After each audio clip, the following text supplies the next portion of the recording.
A $2 billion revenue shortfall has Washington's governor preparing to make some drastic cuts to many state programs. Among those is the Department of Corrections. KXLY4's Aaron Luna joins us now live. Aaron, how would this affect us locally?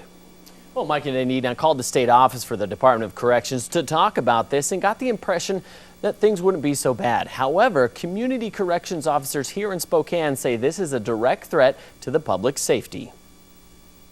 10 years ago, Kevin Dwayne Musgrove was convicted of first-degree child molestation.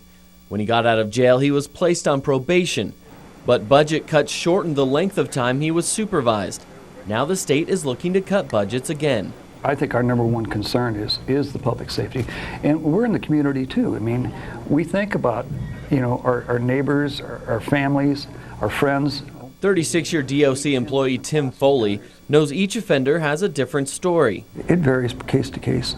But what community corrections officers find downright scary is that the most recent budget cut proposal would mean offenders like Musgrove wouldn't get any supervision. And some of these guys, you can't get them to change. You need to supervise them and know what they're doing at all times.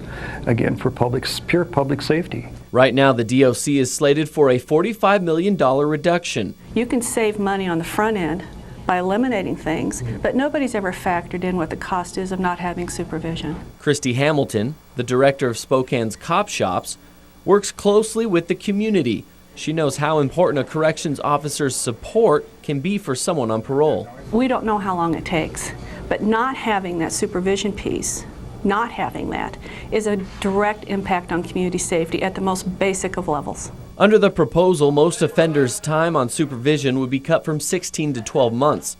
A DOC spokesperson told us there's no evidence to suggest surveillance affects a parolee's behavior.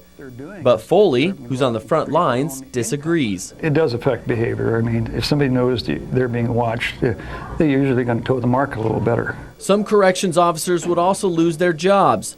Sergeant Mike Kittlestead works with the sheriff's gang enforcement team, so he can't show his face. But he doesn't mind sharing his thoughts. You're going to see an increase in officer contact with people that probably should be on probation, have maybe just gotten out of prison, have very minimal probation, and it's going to cause issues, and I think you're going to see crime increase. The governor said she knows the seriousness of the cuts but has no other options. Under the proposal, certain offenders will also get out of jail 150 days early. Vital rehabilitation programs are also on the chopping block. In the studio, I'm Aaron Luna, KXLY4 HD News.